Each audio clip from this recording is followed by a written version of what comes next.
Okay, we are back. Are you two there? Yes. Yep. Yeah, we're going through a storm up here. I don't know what it's like down there in Huntington Beach, but it's been pretty torrential up here. And are you guys getting heavy rain down there? Not yet. We had it earlier, but I expect it'll come back. Yeah, it's pretty gnarly up here, and the internet's been sporadic with us up here in Burbank for the last day and a half. It's been pretty crazy. But anyway, okay, we're back. We're online. Everything's good. So, Serena, you were going to tell us how you and Doug met. Yes, and where did you get to? Because I told the whole story without knowing that was off. Okay, I had to hear the whole thing without you hearing it. I listened to the whole darn thing. No, it's a good story. Start from the beginning, Serena. Okay, great.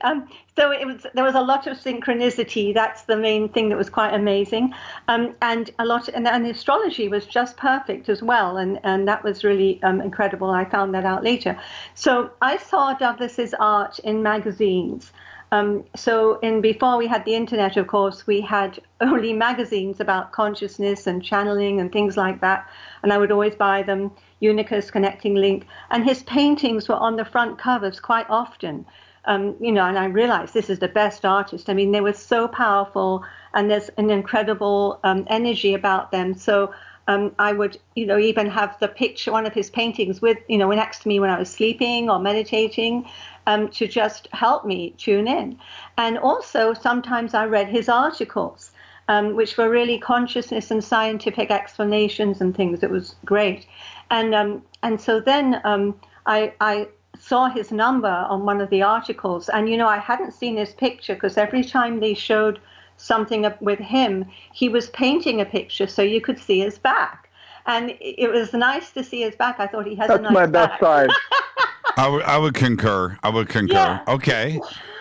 Hey, you're also in that category, Jimmy. Yes, I know. Okay, so you just called Doug up. Yeah, and so I wanted a poster or a painting, so I called, and he talked about his UFO experience and so many great things, but I couldn't go down, and he sent me the cards that he painted, beautiful cards, but I couldn't go down there because at the time I didn't drive. I only drove on the regular roads after I got a car. I didn't go on the freeway, and I was living in LA and he was in Huntington Beach, so I didn't go. And then a couple of years went by. And even though we were at the same conferences, like Whole Life, and I would be volunteering, he would have been there, but I didn't meet him. It's so funny. And it's like our spirit guides were trying to get us together at various conferences, but we never met. So then one day, my friend, who I just made friends with from Huntington Beach, was having a party. So this was quite a few years later when I could drive on the freeway. And she actually asked me what theme, and I suggested Hawaiian. And there's a lot of synchronicity about why I said that. And then I remembered Douglas lived there, and I thought, I've got to find his number and tell him about this party and show my friends his art. And so I couldn't find it. And so then, amazingly, in the mail came a pamphlet about Learning Light. It's a place where they have speakers on consciousness and stuff. And he was speaking. But again, there was a photo of him, and it was so dark and grainy that I still couldn't see what he looked like. And but I thought, there he is. And I called them, and they gave me his number. And so then I told him about the party. And he said, come over and see, the paintings, and we can go to the party. And he liked that it was Hawaiian, because he wears Hawaiian shirts, as you know, and because he's a surfer. So all that was synchronistic. And then I asked him about his birth time, so I did his chart. And then it was really a good 7th house that he has. And I thought he must be already married. But of course, when I got there, he had nothing in the fridge, so I knew he wasn't married. And I sat next to That's a good way to tell, right? No, that's funny. Nothing but ketchup, right? Nothing but ketchup. Yeah, she said I dress like a homeless person. Well, see, and that's the beauty of it, Doug. When somebody like Serena comes along, throws you in the shower, gets your hair cut, gives you a breath mint, and spruces you up. I've never been so stylish as I am now. I know, she picks right? out my outfits. One time I was wearing it to a speaking schedule that I was doing, and I still had the Friday on it. You know, she had the days of the week I was supposed to wear each type of shirt. You know, anyway, I'll leave it at that. Well, so you seduced her through your artwork. Well done. And she seduced you through her charts. Well done. Well played on both of your parts. And here you are today. How many years ago was that? Mentioning Unicus, you know, I know. 14? Yeah. Well, we met in 2000, 14, yeah. so it's 18 years. Yeah. It was 2000. Notice men always get the 18. date wrong. Yeah, see, wow. Doug, you're entitled. Men always get the dates wrong. She'll tell you the date and the time. It was February 18th, 9:38 p.m. when you asked me out for the first time. You don't remember that? Not really. Okay. So, congratulations, you two. And you are one of the couples out there in our community that we all look up to. And you're a big part of everything that we do here. And just thank you. And happy Valentine's Day. Yeah, happy Valentine's. Thank you. All Looking right. forward to seeing you at the expo. Yeah, we'll see you guys next week. It's only 7 days away. How incredible! I know. I can't believe this year went by as fast as it did. After the show, real quick, Jimmy? Yeah. Go ahead, Doug. I just wanted to thank you for carrying the torch. I know you have a lot of listeners who, are really gaining some positive information about how to basically deal with a lot of the different stressful situations that go on. So thanks for carrying the positive torch, not getting all caught up in all the negative crap, because that's what we all need to do. Thank you. Yeah, no, thank you for that. And that's, that's the community is what is most important. It's not any one individual or anything like that. It's always about the community, and it should always be the community first. And as long as all of us are focused on that, then we win, and we just push this thing forward so we can figure out what the heck is going on. Right on. That's it. That's it. So we'll break some bread next week like we do every year together. Very excited to see you guys. And now, Doug, it's the end of the show. Now take Serena out to dinner. We're waiting for the Saturday special. Tonight it's all too expensive. No, just kidding. Oh, man. No, it's okay. We already planned for the weekend. It's cozy right here right now. You don't believe we got the fireplace on. Serena's all happy. She's got the expo coming up. She's just beaming. So we're having a really good time hanging out at home too. Yeah, you guys have a very special house. So just enjoy your Valentine's Day, and we'll see you guys in seven very short days. Yeah, see you there. Great. All right, guys. Happy Valentine's Day. Happy Valentine's, Thank you, everyone. Serena Wright Taylor and Douglas Taylor. And do go see Doug, his display there at the Conscious Life Expo next week. Absolutely amazing artist. And, of course, Serena's UFO panel will be on Sunday. Serena is easy to find at the Conscious Life Expo because a bright ray of sunshine follows her wherever she goes. So when you see that bright ray of sunshine, go say hi to Serena Wright Taylor. I'm your host, Jimmy Church. This is Fade to Black. Open lines are next. Stay with us.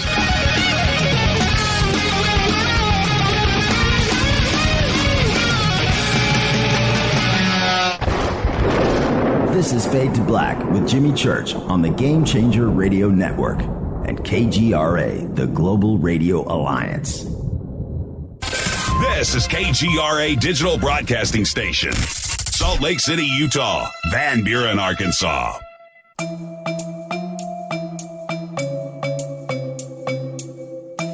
Come join us for the 2019 Conscious Life Expo in Los Angeles at the LAX Hilton.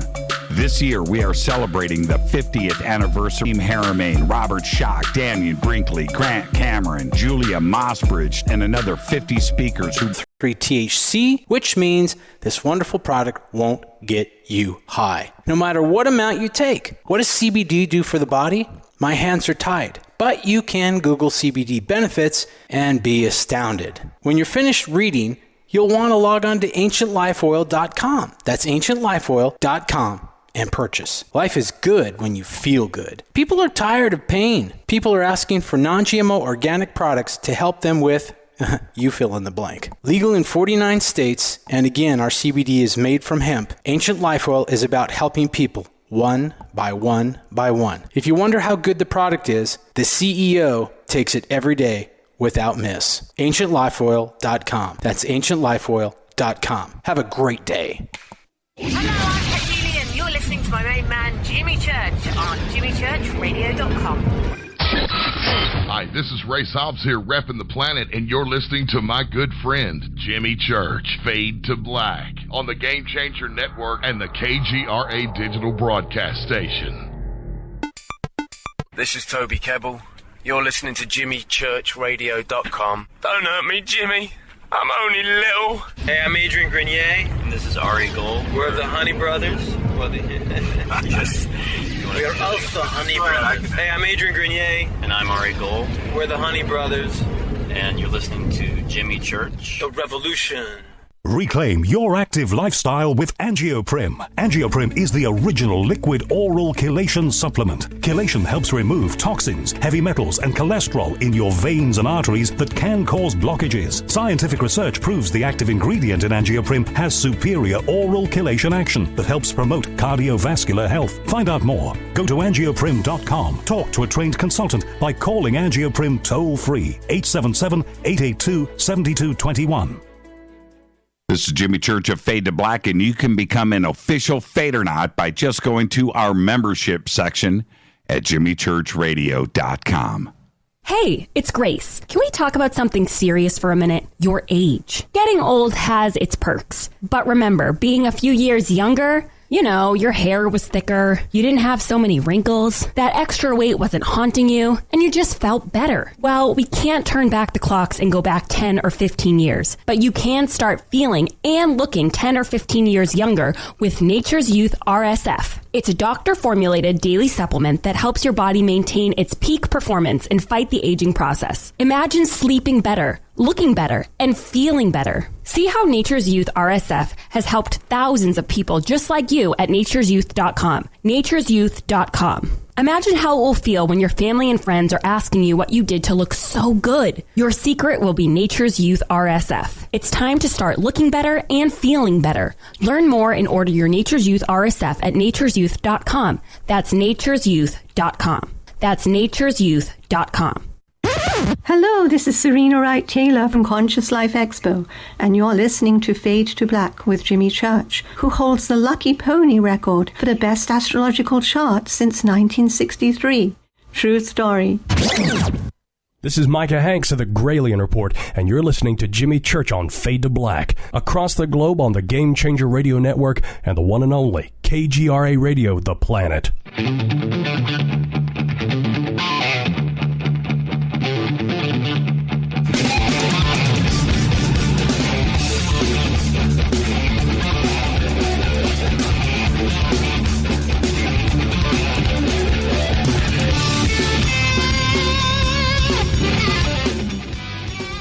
All right, welcome back. Fade to Black. I am your host, Jimmy Church. Thursday night, Fader Night. Open lines all night long. All right, I want to thank Serena Wright Taylor, Douglas Taylor for coming in tonight. We are going through a pretty severe storm up here in the valley, and the internet and electricity has been sporadic all day today, and including last night, as we all know. So. But thank you for those two, just two champions, and to ride through that. But, you know, it's just little things. It's what we do here. All right, let's go to area code 513. You're up first on Fader Night. Who's calling? Jimmy, hi. This is Justin. I spoke to you the other night when you spoke to Jay. Hey, how are you, Justin? I'm doing good. How are you? What's on your mind?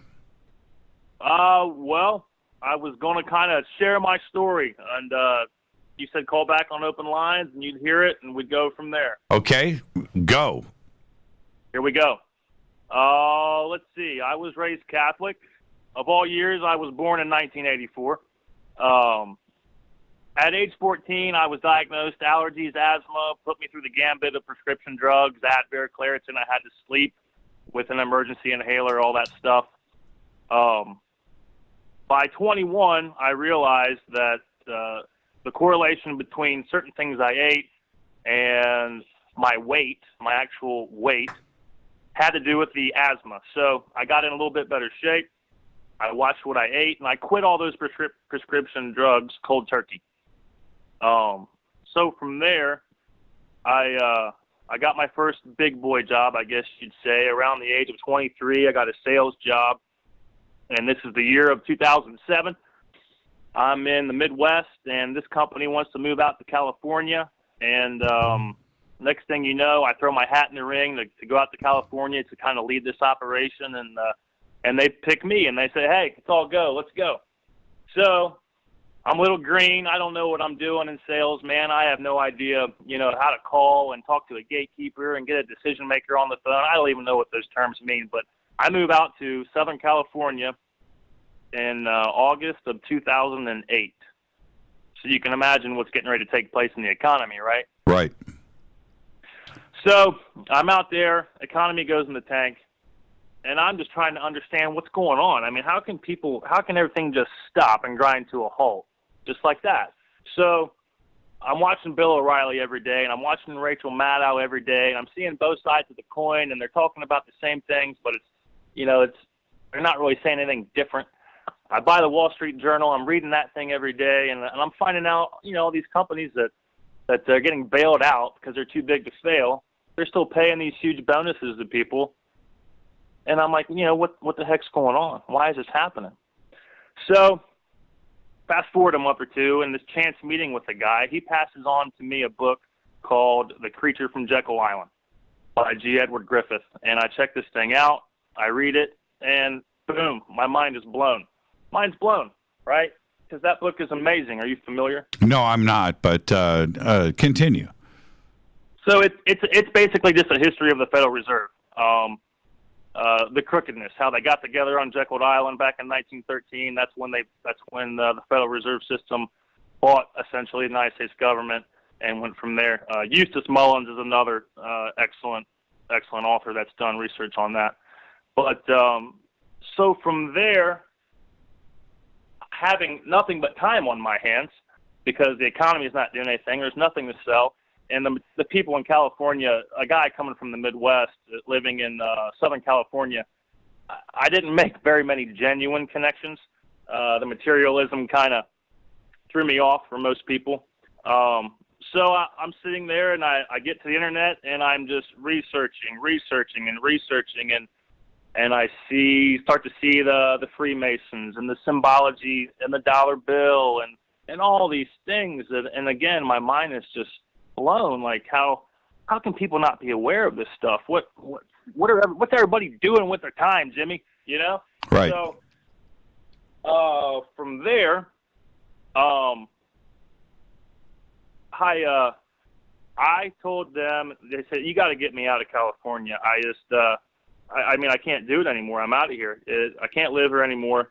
Get me out. So at the end of my trip in California, I stumbled onto some of David Icke's materials, and that really kind of freaked me out, hearing all about the lizard people and all that stuff, and I kind of put my research grinded to a halt. So from there, I got back to Ohio, reunited with some friends. I'm having a good time. A few months later, the girl walks in the bar, and she's the one, man. She's the one. I never thought I'd find her, but she's the one. And the next few months are great. And then I'm playing basketball. I tear my knee up, and I'm a very physically active person. I'm in great shape. I tear my knee up. I tear my ACL. I didn't want to get surgery because I just wasn't a fan of allopathic medicine. I wasn't a fan of the whole medical industry. I knew what those prescription drugs had already did to me before. I already overcame them. So here I am with a tore-up knee, having, again, time on my hands, and that led me to Ancient Aliens. And so I started watching the Ancient Aliens TV show, and again, my mind is blown, not with what they say or what their theories are necessarily, but my mind is blown about all of the megalithic structures that are all over this world, including the United States, that I had no idea about. I grew up with the 7 great wonders. There's really more like 700. And And I'm sitting there asking myself, why aren't we being educated about this stuff? You know? I agree. Okay, so what happens next, Justin? So next, as I am researching this, and I actually bought a book called The Idiot's Guide to Hinduism. I'm sitting there reading this book, and it resonates, and I see, I actually typed in a picture. Back then, in that year, if you Googled ancient aliens, if you just put that in a Google search and you did images, this picture, black and white picture would pop up. And it's a very ugly looking black and white picture with a few people on it. And I'm looking at this picture and I'm reading the origins of Hinduism, and for some reason I connect this picture to the origins of Hinduism, and boom, I am not having an out-of-body experience, but all I can hear is bees buzzing in my ear. At this time, I don't even know what an out-of-body experience is, but something happens to me right then and there. I mean, I am, boom, hit with vibrations, and I hear this buzzing in my ear. And it lasted, I want to say, maybe 30 seconds. And I guess it was making the connection between religion and aliens, but at that time, still, I have no idea what just happened to me. So from that point on, after that next day, I read so much stuff. I mean, I want to say it's almost humanly impossible how much I read. It felt like 24 hours a day. When I was at work, I was reading. When I got home, I was reading. What was I reading? I was reading anything I could get my hands on. Mm-hmm. Bibliotheca Pleiades is some kind of site. I was on Cosmic Awareness. I'm reading all this stuff. And, you know, all these theories are out there that I had no idea, and even evidence behind them. So about a month later, I'm trying to wrap my mind about all this stuff that I have digested. I'm taking all this information. What does it mean? And I'm laying in my living room one night, and I always had a fear of the dark. I don't know what it was, but even in California, I'd sleep on the couch with the TV, and I'm not too proud to admit it. It is what it is. I had a fear of the dark. I do it. No big deal. But okay, so go ahead. Yeah, so I'm laying in bed one night, and I come to the conclusion. I'm like, man, it's all about fear. This whole experience, everything about this whole experience is about fear. And so I went to the light, and I went to the lamp, and I lived by myself, and I turned it off, and I turned the TV off, and I'm in complete darkness, and I just said to myself, I'm not afraid.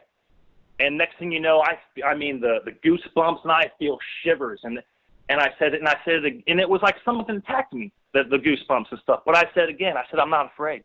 And I took a step on my first step upstairs, because my bedroom was upstairs, and I said, every step, I'm not afraid. And I swear the goosebumps got more, and this, I don't even know how to describe it, what was kind of coming over me, but I was resilient, and I said, I'm not afraid. And everything that I was ever afraid of, I started to get these pictures in my mind of just stupid little stuff that I'm afraid of, sharks, whatever. So I'm standing strong. I'm not afraid. I lay in my bed. I close my eyes.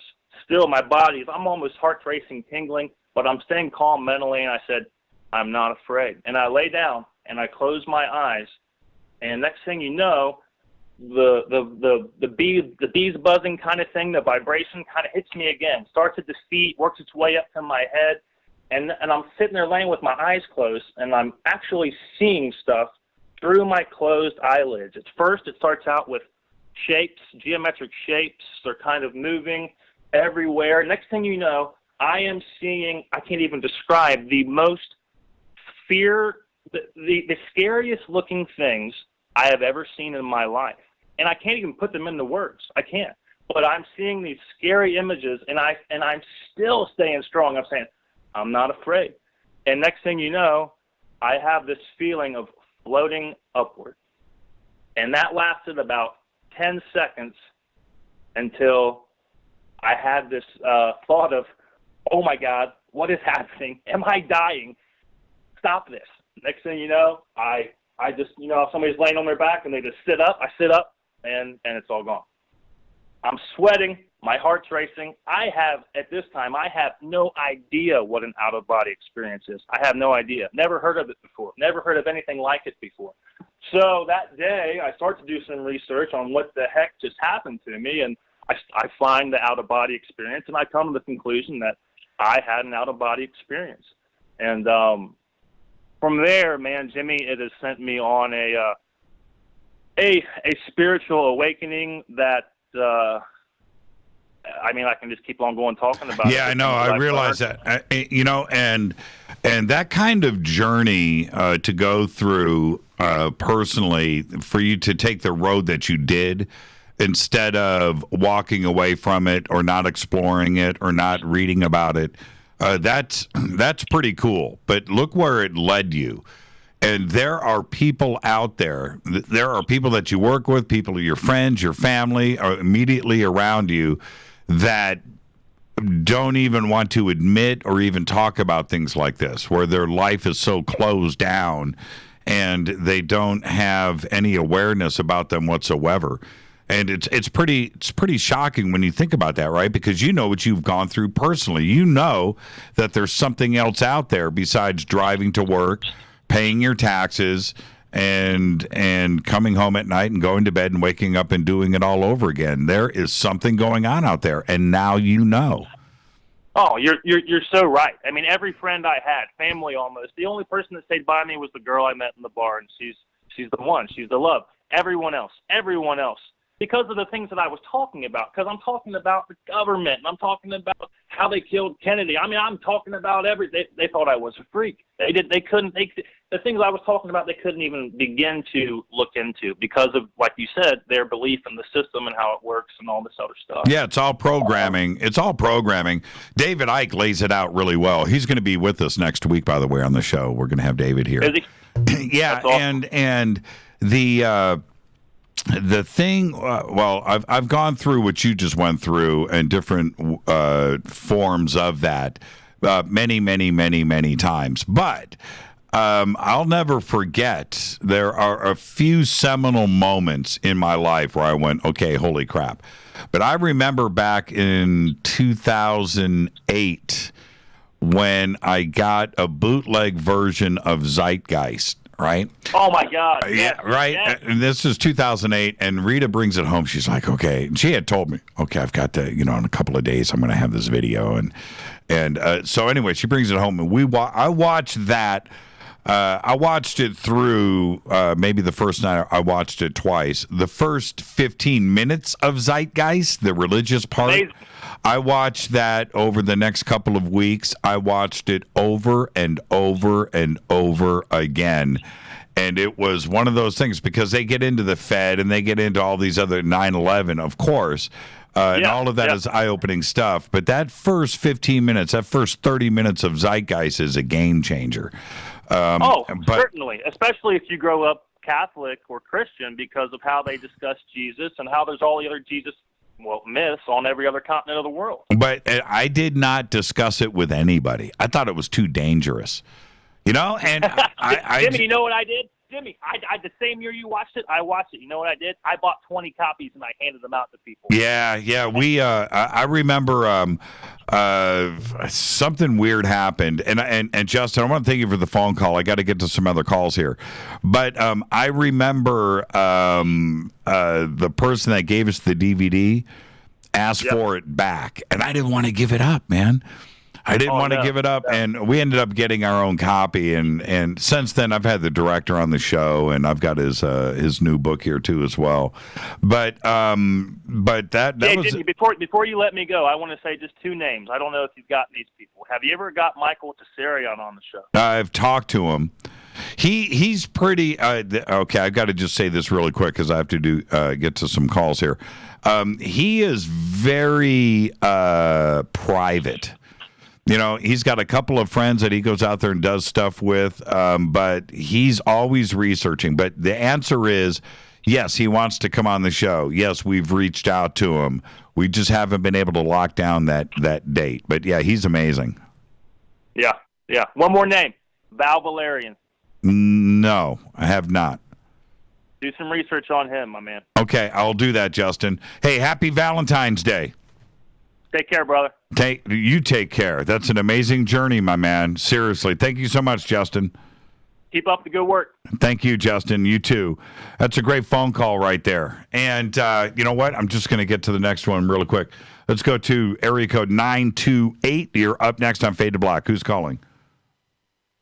Hi, Jimmy. It's Fran. Hi, Fran. Wow. Wow. How are you? I'm fine. How are you? I'm fantastic. It's raining outside. It's Valentine's Day. Yep, it's raining out here. It's Fader night. I'm talking to you, and there you go. Okay. I just wanted to call in and say hi.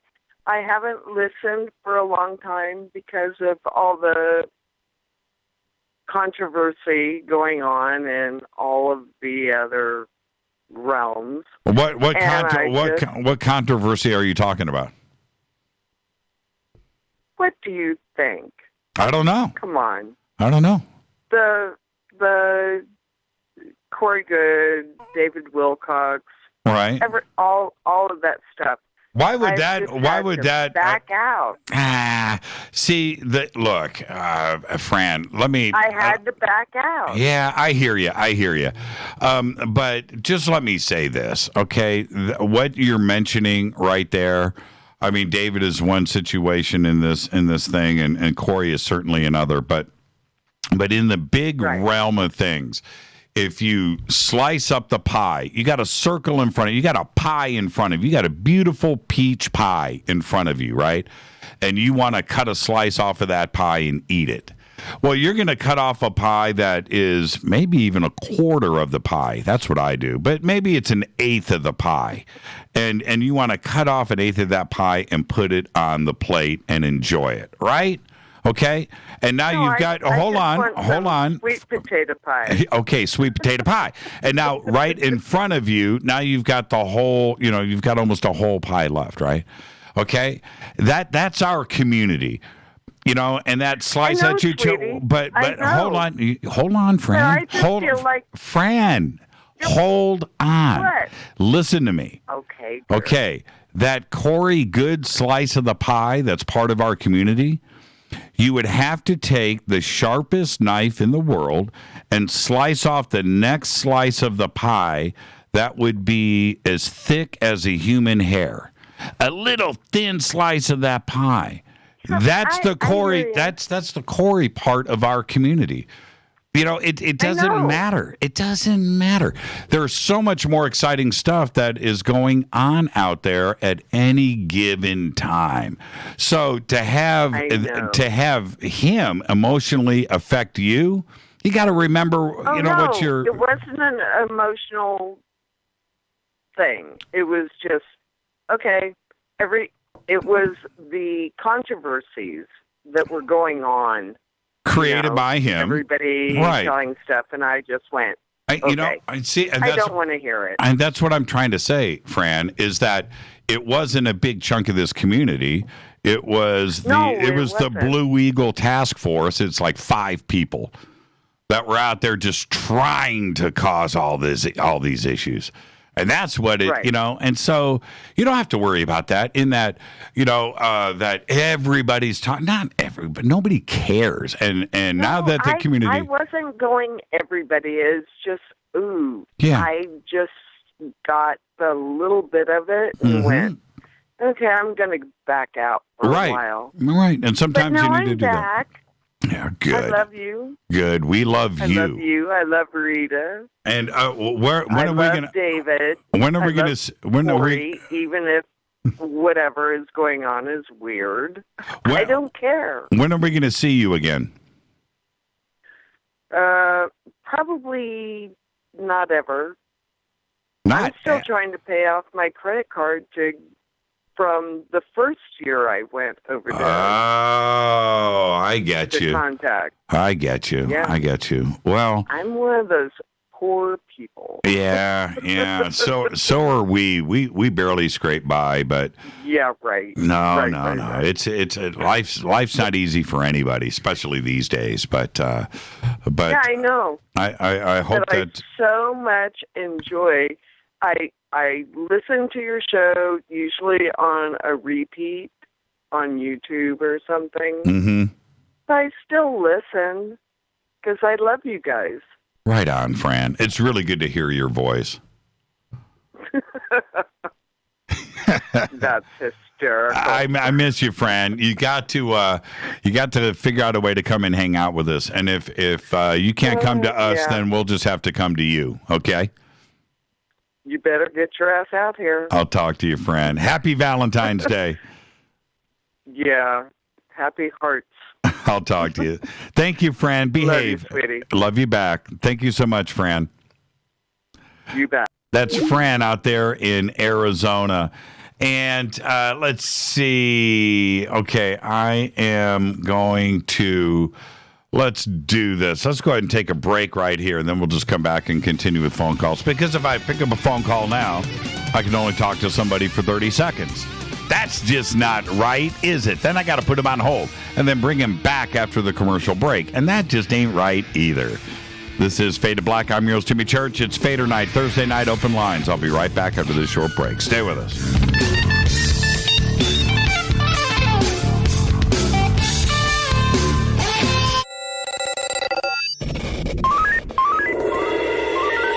Way out here, we listen to Jimmy Church.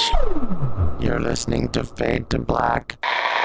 Always on the edge of the hottest alternative talk. Jimmy Church with Fade to Black. KGRARadio.com. ¿Qué tal, mis amigos? Yo soy Mario Carson, el tiburón, y los invito para que escuchen a mi buen amigo Jimmy Church Radio. ¡Claro que sí!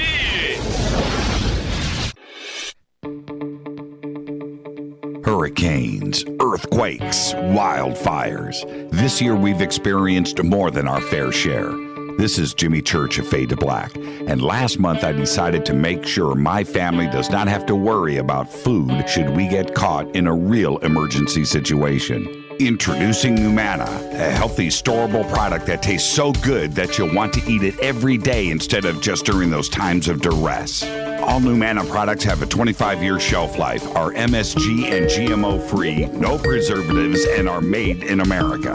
With the Numana pack in your home, you'll be able to sleep at night knowing that you've protected your family. Not only have I tasted and tested, I own it. Now you can too. Just click on the Numana banner on JimmyChurchRadio.com and use the promo code Jimmy when you order. In addition to a discount, we'll send you an autographed Fade to Black t-shirt. Seriously, go Beckley Tappy. Do you want to be an official Fadernight? Of course you do. This is Jimmy Church of Fade to Black. Just go to our membership section at JimmyChurchRadio.com. So, you love talk radio? Then you'll love TalkStreamLive.com. TalkStream Live is always on, 24/7 with the best streaming talk shows. Find your favorite talkers and discover some new ones. It's free, readily available online or on mobile with any smartphone or tablet. Finding your favorite talk shows all in one place has gotten a whole lot easier. Just go to TalkStreamLive.com. Be sure to download the free apps from Google Play or the iTunes App Store. You listen to us, and we listen to you. And so does the CIA. KGRARadio.com. If you have hard water, the lime scale not only leaves white spots, it clogs pipes and breaks down appliances, costing you hundreds of dollars in energy and wear. Eliminate lime scale and other water issues like brown staining and bad odors with HydroCare water products, available from Wave Home Solutions. Wave's affordable water systems don't use salts or chemicals. You'll love the way your water tastes, smells, and looks. Satisfaction guaranteed. For more information, go to bestwater123.com. That's bestwater123.com. Are you intrigued by Paranormal Talk Radio? You'll love the new Paranormal Radio app from TalkStream Live. You'll find a great selection of talk shows covering UFOs, ghosts, strange phenomena, and much more. Download the Paranormal Radio app now and start listening to the very best in paranormal talk entertainment, including the network you're listening to right now, the Paranormal Radio app, free in Google Play and the iOS App Store. You are listening to Fade to Black with Jimmy Church on the Game Changer Network. Oi, oi, I'm Reese Evans. You're listening to Jimmy Church. This is Revolution. The revolution will not be televised. The revolution is on radio. Ciao.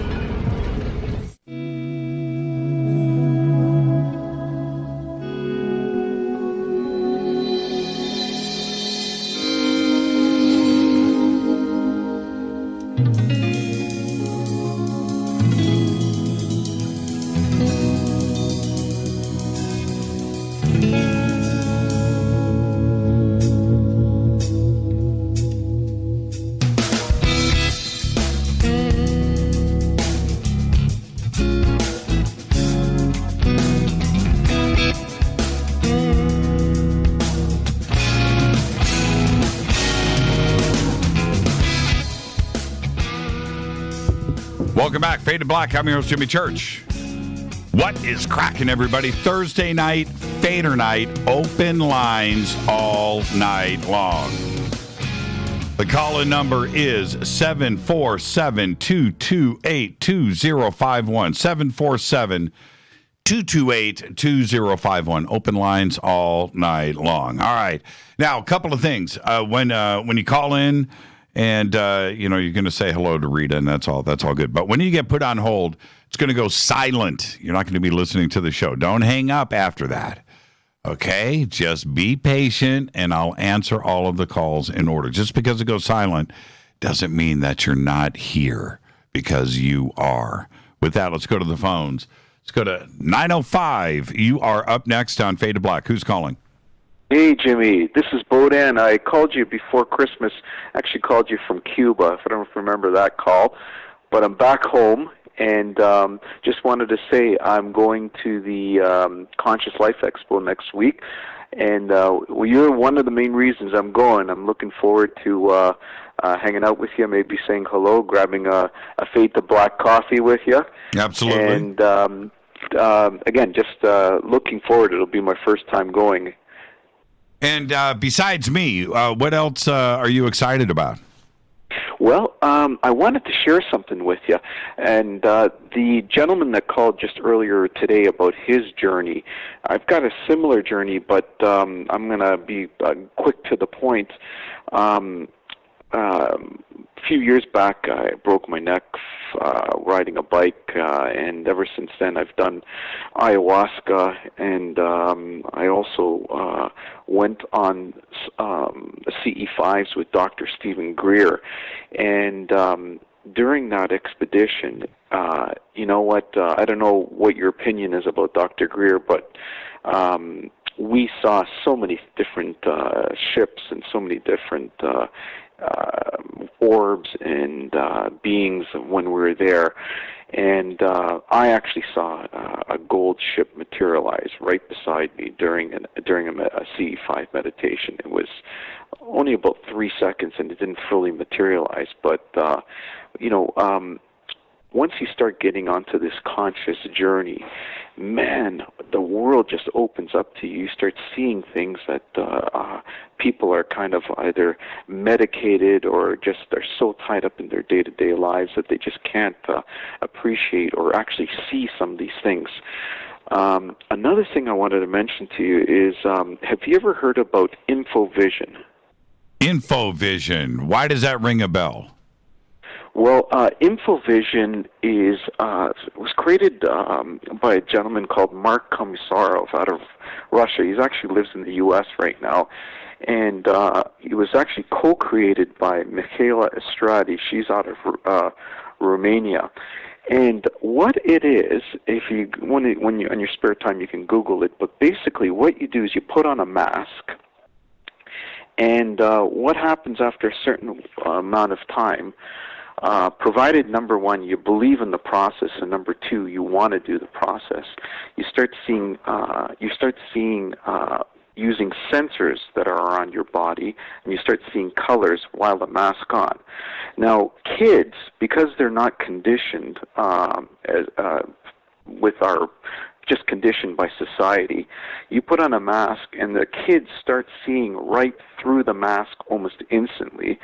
So I hold up, I'm actually a trainer of this, and I hold up, I put a mask on the kids, and I have colored pieces of paper, and I stand behind them, and they're showing, they're writing out, they're seeing the colors before they even come. And actually now, with some of the kids that are advanced, I go to the next room and I say, okay, what color's in my hand? And they get the colors. Now what this does is it builds the kid's confidence, number one. Number two, it builds your intuitive abilities, and it builds that knowing. And the knowing's even more powerful than intuition, because intuition, it's still a little bit of a guess, but knowing is actually knowing what's going to happen next, and it's pretty fascinating. But it also helps wake up your consciousness, which is, I feel, society is starting to wake up quite a bit right now. What's your opinion on? Well, that's fascinating. I mean, it's something I've got to go in and look into.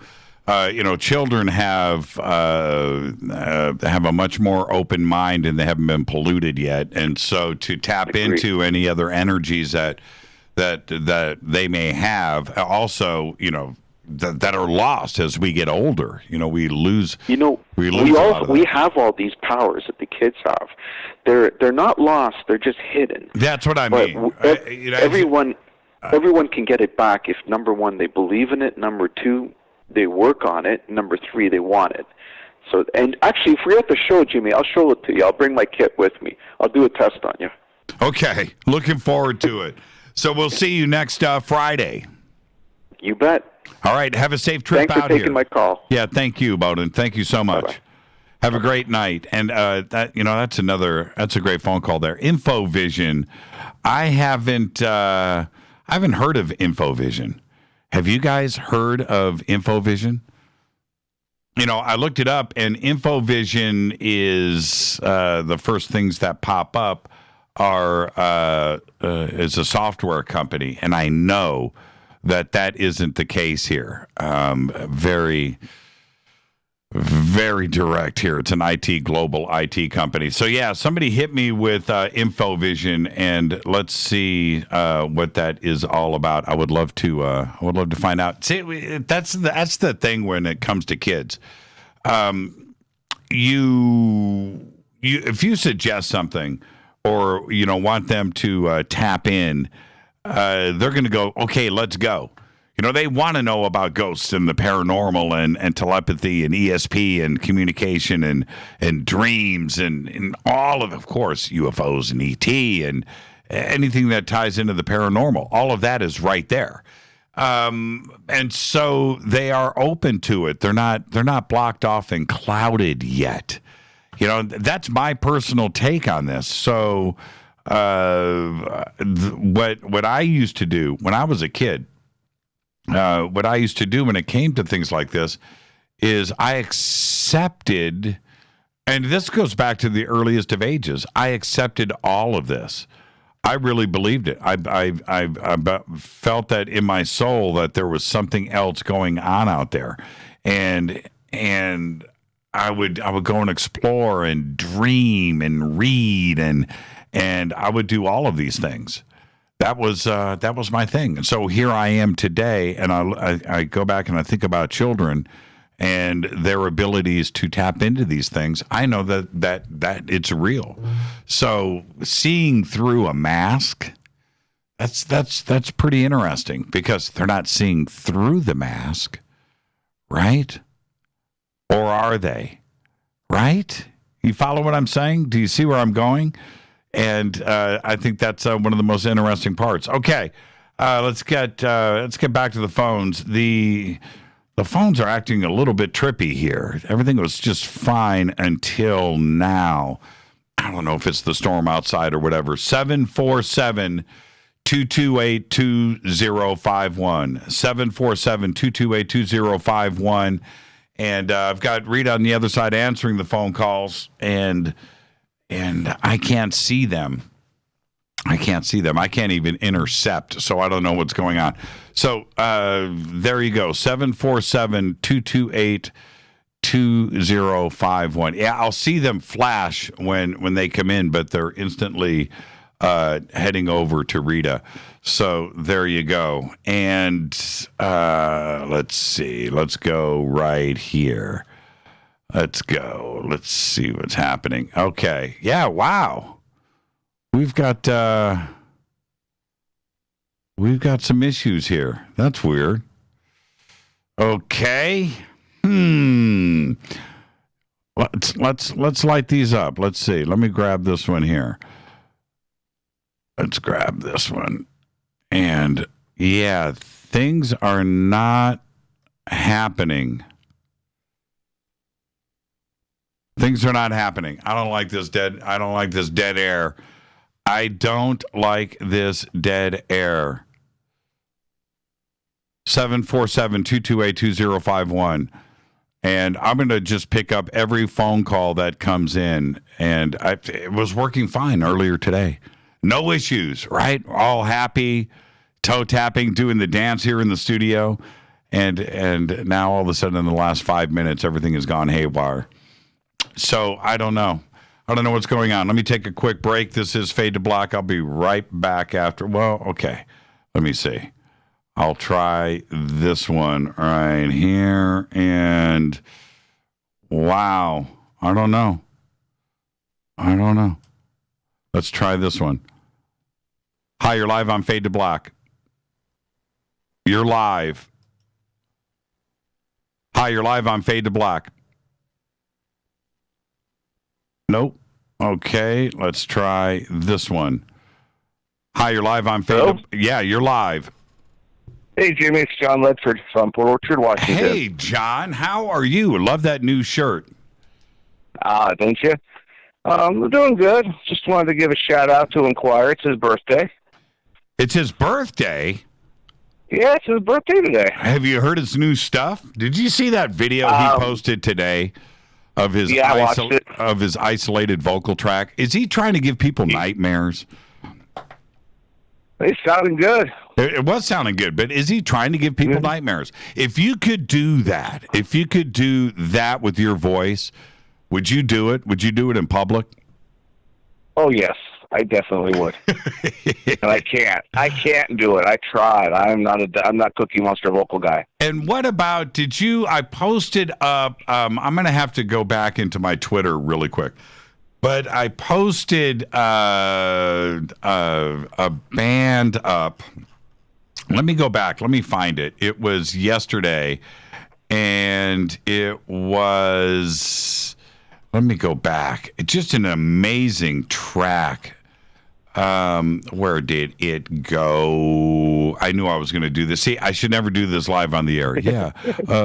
Just let me find this. It's really not that simple. But I posted the tracks yesterday, and I got to tell you, that was some good stuff. And the band was called I can't find it. It was right here. Oh, here it is. Okay, the band is called Rebirth Element. Did you check that track out? No, I didn't. Oh, man. And it's a great video. And I popped it up yesterday. Let me see if I can retweet it and get it out here for everybody. But you got to check this out. This is hold on. This is what we are talking about right now. Check it out. Okay. Boom. I'm going to tweet, and there it is. That's Rebirth Element. Joshua. What a great track. What a great video. Really, really, really, really well done. Really well produced. And yeah, and you look at his picture and you're like, because I listened to it, it's so mature, so well written, very melodic. The message is there, it's clear, it's written for our community. He's a FADERNIGHT and all of that. And then I click on his picture. I'm like, he's like 16 years old. God. Oh, I just suck as a musician, man.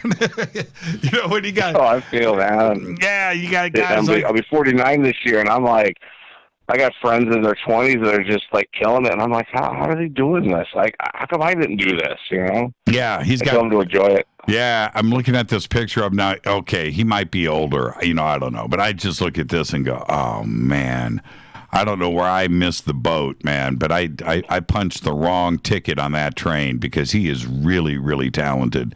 So I posted it up there right now. Everybody go and check it out. It's called Rebirth Element. And this is their first single coming up off of their new their new CD that's coming out. I guess he's got a couple of more singles that are going to be right behind this one. But Rebirth Element, it is unreal. John, check it out. You've got to check it out. Okay. I just found it. I got it. Okay, there I'll you be go. listening a little bit. Behave and be well, John. You too. Thank you so much. That's John Ledford from Canada right there. I'm telling you guys, Rebirth Element is what you want to check out. Let's go to 949. You're up next on Fade to Black. Who's calling? Good evening, Mr. Church. This is Andy. How are you? Hey, Andy. How are you? I'm doing pretty good. Thank you for asking. Yeah, right on. You know, it's funny. A few minutes ago, I actually wrote your name down with 3 question marks, and then you called. How trippy is that? Like I said, that's how my life has always been, and you can kind of see the synchronicity that goes on with people that I interact with. Right. All right, let's. We got about 13 minutes, 10 minutes. Where did we leave off last time? Last time we left off, I believe I had started with my experiences that started from childhood, and I wanted to clear something up real quick too. Sure. I didn't want to give the impression that I had some kind of evil stepfather or that he mistreated me. He was a very kind. No. Oh, okay. I didn't get that at all. I didn't get that at all. Okay, good. He was a very kind and loving man, and he did the best that he could to help raise me and my mother and later on my half brother and half sister. Yeah, absolutely. And being a step parent, that is one of the being a parent is tough. You want me to tell you what's tough?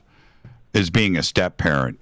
That's one of the toughest gigs out there, man, because you don't have from both sides, from the child's perspective, because I've had step parents, right? There's always something that's going to be a little strange there, and it's the same thing for the parent too, as well, or the step parent, and you both want the best of both worlds. You do, and it's a difficult relationship to have flourish, to blossom. It's tough, man. It's a tough thing. So, I'm a stepdad, and I've had step parents. It's tough. It's tough. It's not easy. It's not easy at all. So I'm with you. I didn't get that vibe. At all. Actually, I thought it was a pretty good relationship. So, okay. So I remember all of that. And then you went back and talked to your mom about this much, much later. I think that's where we left off. Yes. And it was through her confirmation and affirmation of my experiences during that time in my life. That gave me the courage and wherewithal to begin to seek some answers. And I began to maybe think that I wasn't crazy. But to get to Avon was not an easy road. I first went to my family doctor, and I spilled my guts out to him for probably about an hour, basically telling him everything, starting from childhood going forward. And he had his back to me, and he had my chart open. And I kind of realized that I had been going on for a little while. And I paused to see if, what his intake was going to be on this. And he threw my chart closed together, threw his hands up in the air, spun around in the chair and said, Andy, I've never had a patient tell me any of this stuff before. I don't know what to do. And literally my heart sank. And right then his assistant, who was a nurse, ran in the room and said, you need to calm him down. We need to check his vitals. And he said, yeah, we need to do that. And they they took my blood pressure, and my blood pressure was through the roof. I had no idea that I had become so agitated and, I don't want to say hysterical, but Obviously, recounting this stuff had like I said, I still have PTSD. When I talk about it, it brings up a lot of reactions. And they had to keep me there for about an hour under observation because they wanted to make sure that I wasn't going to, go into cardiac arrest or anything. And he really couldn't do anything for me. And I walked out of there feeling really, really low. And when I drove home, I was really down and depressed, and my wife was upset, and she was worried about me. And then I went and saw a psychiatrist, and that person tried their best to help me, and they really didn't have any experience dealing with this phenomena. And it wasn't until I actually went to my chiropractor, of all persons, someone that was very holistic in their approach of treating people, and he recommended that I go see his personal hypnotist, and she specialized in people that were trying not to smoke or prepare for an interview or an exam. So I went in and I did do, I don't want to say a regression with her, but I did do a session, and she was very intrigued, but at the same time, I knew she was way out of her element. And were you still having contact through all of this, through this time? More or less, yes, I was. I mean, there's stuff that we haven't even talked about. I mean, gosh, I mean, I wouldn't know where to begin. I mean, my first girlfriend was a year older than me, and I was a senior in high school. So she was a freshman in college, and she attended a university that was about an hour drive from where I was living with my parents. And one morning I was driving back from her place to my parents, and it was just probably like 5 or 6 in the morning. And I was on a major interstate highway, and I noticed all of a sudden all of the vehicles going in both directions, they all started stopping and slowing down. And I thought there was an accident up ahead. Well, I was traveling westbound, so traveling from the north to the south, maybe 500 feet above the ground, was this very large, luminous, oval-shaped, bluish-white object that had kind of a tail at the end. Right. And I said, holy smokes, that's why there wasn't a lot of people on the freeway, but there was enough.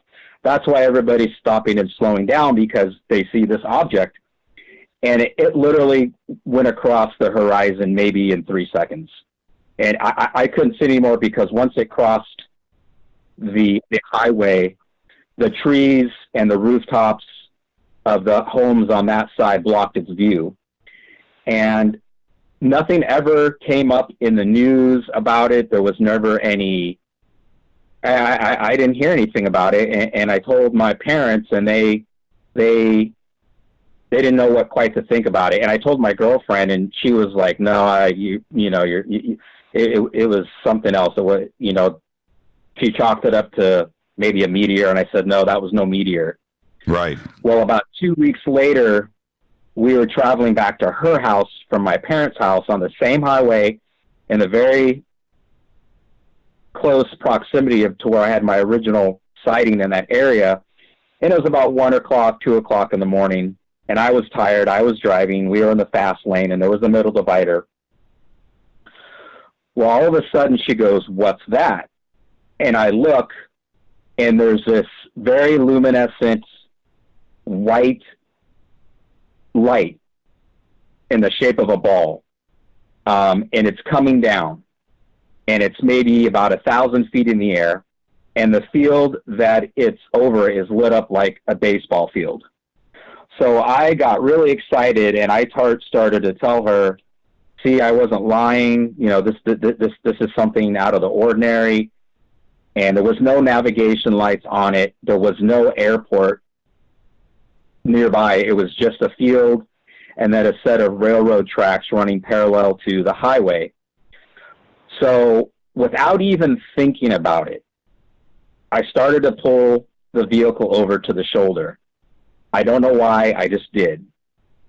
Well, the next thing I know is she is standing, and I mean standing in her car seat, and her head is hitting the rooftop of her car, because this is her car, and she's hunched over like Hunchback of the Notre Dame.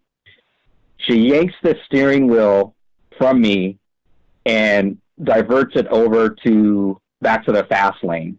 And I was probably traveling like 70, 75 miles an hour. So we start fishtailing, and she starts screaming hysterically, "We're not going over there. We're not going over there." And we continued on. And I never learned what that was. And I brought it up with my mother and father when she was there, and she confirmed that we saw something, but she didn't want to talk about it. And even when we broke up about a year later, and we remained friends for about a year and a half before we totally didn't have contact.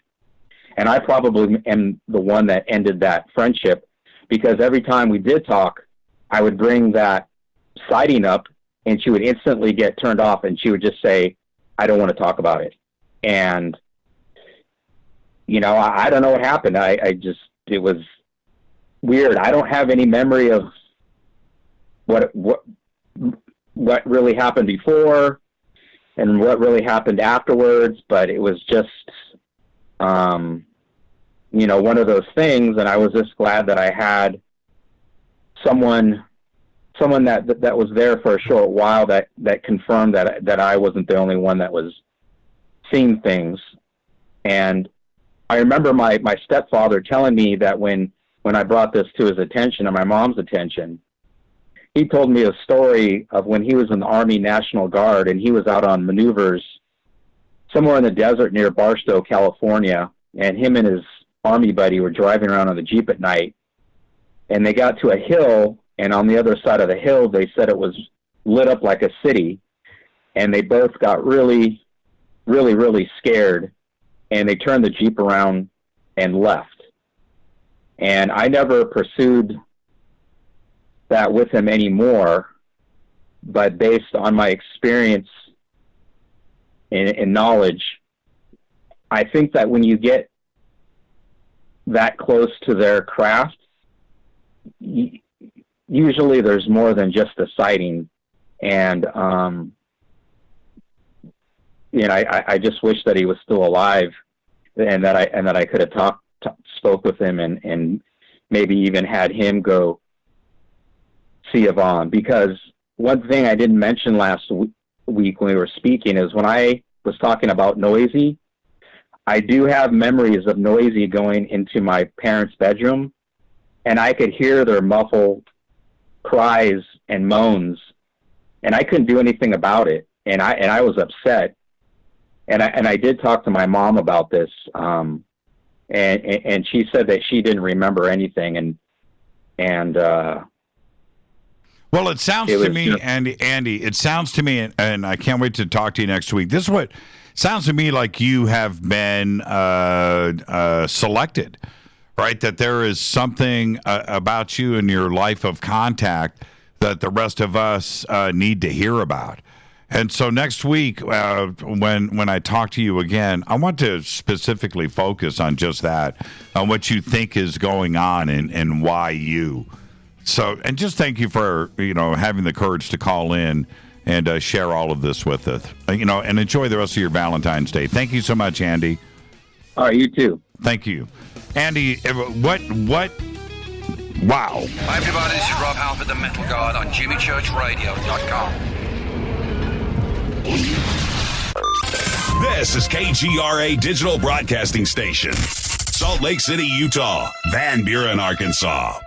Poor water quality is a major health issue, and it's only getting worse. Municipalities can't keep up, standards have dropped, and pollutants are increasing. Where does it all end? It ends by keeping the pollutants outside of your home with HydroCare's advanced systems available at Wave Home Solutions. No less than the best purification materials and processes have been developed by HydroCare to provide you with healthy, clean water for drinking, cooking, and showering. HydroCare far surpasses the competition in removing chlorine, odors, iron, lead, chemicals, lime scale, and much more. Don't settle for less when it comes to your water. We'll take care of the toughest water problems for you, whether it's from a city or well source. Satisfaction guaranteed. For more information, call 888-997-WAVE. That's 888-997-WAVE. Or go to bestwater123.com. That's bestwater123.com. Wave Home Solutions for a healthy, comfortable home.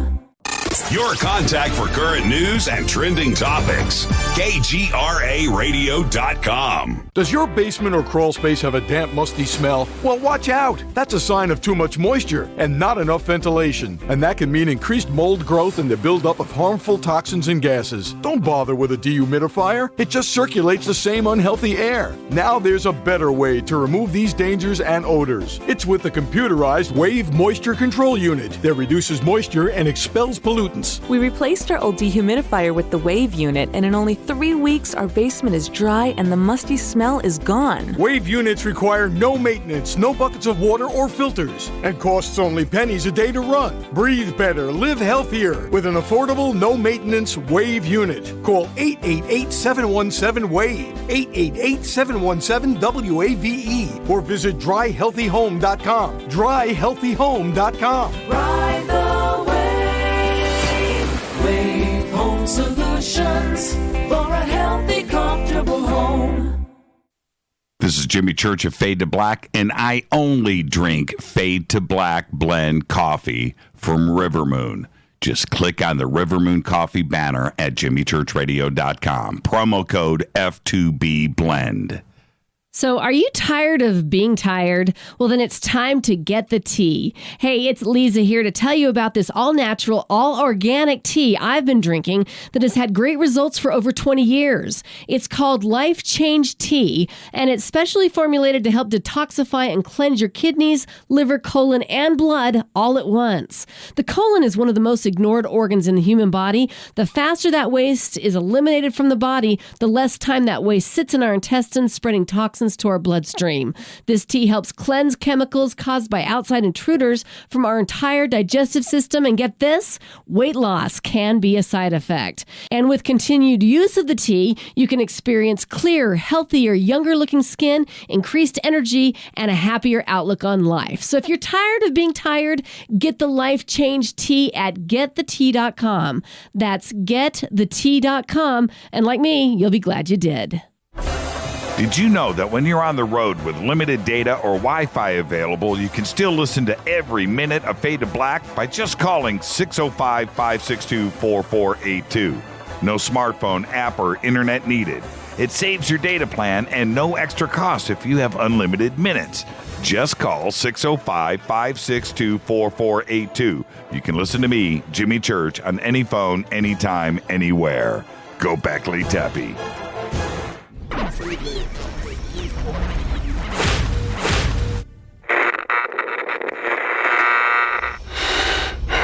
You want to know a secret? I love ponies. I really love ponies. I'm serious. I couldn't stay sane without ponies to brush. Why Fade to Black? Because you never got that pony, damn it. This is Fade to Black with Jimmy Church on the Game Changer Radio Network and KGRA, the Global Radio Alliance.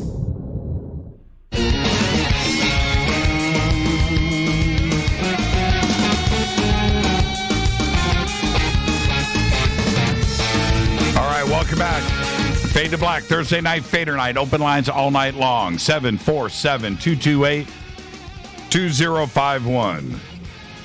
747-228-2051. Let's go back to the phones. Hi, you're live on Fade to Black. Who's calling?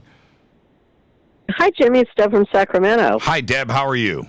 Happy Valentine's Day. Happy Valentine's Day. Thank you. Same to you. You know, the best part about tonight, I finally got to hear Rita's voice. Oh, there you go. All right. Yeah, all right. She sounds like such a sweet little thing. Yeah, she is. It's Valentine's Day. And, yep. Okay, what's on your mind? Well, I called earlier and it was like dropping and stuff, but I wanted to call and say if Andy was out there listening, I was hoping that he called in. And then when the phone disconnected, I'm like, I'm missing the show. I got to get back. And just as I logged back on, his call came through. And his stories are so fascinating. I think, Andy, you should write a book because I'd buy it. Yeah. That's a life. That's a life of contact right there. That's a life of contact.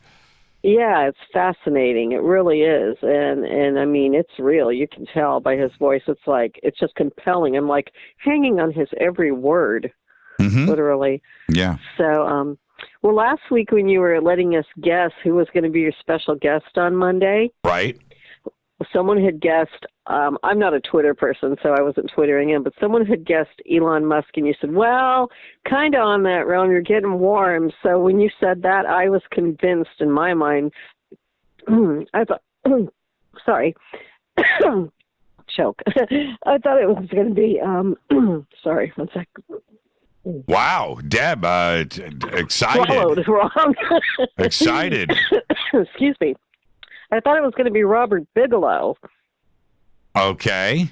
Well, but as it turned out, it was Jay-Z night. That was an amazing conversation, wasn't it? Yes, she was fascinating, actually. Okay.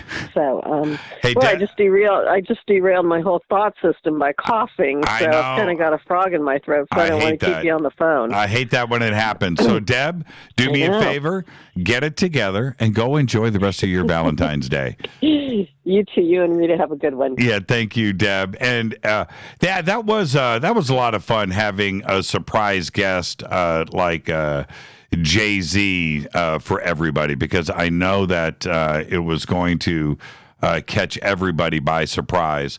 And now, as far as Elon goes, and I really mean this when it comes to Elon, I think that he would be open to coming on the show. I really do. There's something about Elon, and I've been hooked on Mars, that new series, that new Mars series. But there's something about Elon. I think he'd be down for it. I really do. So you never know what the future is going to bring. Let's go back to the phones. I think we got area code 765. You're up next on Fade to Black. Who's calling? This is Scotty from Anderson, Indiana. Scotty from Anderson, Indiana, home of Delco Remy. That's right. How you doing, man? Doing great.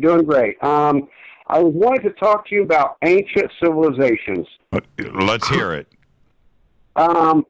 There's all kinds of controversy about where it is, what's the oldest, how old it is. I know about the pyramids, and I know about the Sphinx, and how the Sphinx is supposed to be much older than the pyramids. So, something to do about water erosion, and there's a certain time when water was in that area. Yeah. And I know about Göbekli Tepe. Right. And another thing is the ancient civilizations and monoliths that are under the water. Yes. So when it comes right down to it, if I want to find the most ancient civilization, is it under the water? Could be. When well, first off, the easy answer to that would be, of course, because when you look at the sea levels and how they have risen and fallen over the years, and you go through those cycles where before the last ice age and the big melt-off that happened, where the sea levels were much, much, much lower. Now you're going back, 15, 20,000 years and before that. All of the shoreline all around the world was completely exposed. And you can go right now and look offshore of India, and especially up in the northwest shoreline portion of India, but there is entire cities that are now underwater there. And these are archaeological sites that are proven, but the currents and things are really difficult to just go and scuba dive, but they know that they are there. So there's that part of it, okay? And then there's the above ground aspect, because when you look at Pumapunku and some of the dating that has been referred to there in Tiwanaku, because of the celestial alignments that are there, then it would point to 15,000 years ago. And there might be something in the lake there, too, as well. So, and that's above ground, right? That's up at 12,000 feet altitude, Pumapunku. So what was up there 15,000 years ago? You know, and then you can go beyond that. And when you look at Padang Badang, there's that, which is 25,000 years ago. And other ancient sites that I find really, really, really interesting that I still can't explain, and I don't even think the dating is right, especially with conventional dating, is sites like Machu Picchu. Machu Picchu, which anybody can go and visit and go up there and check out, is, you know, how did they build that? Nobody knows specifically when. You know, it was just discovered. Nobody knew it was there. We luckily discovered it. It was completely abandoned. So, yeah, and it's not just about, you know, Stonehenge and Göbekli Tepe. I totally agree with you. Pumapunku really stands out as well. Pumapunku is just an amazing site. Amazing. But how many more Göbekli Tepes are out there? You know, that were built 12,000 years ago or before, when technically they shouldn't exist. Right.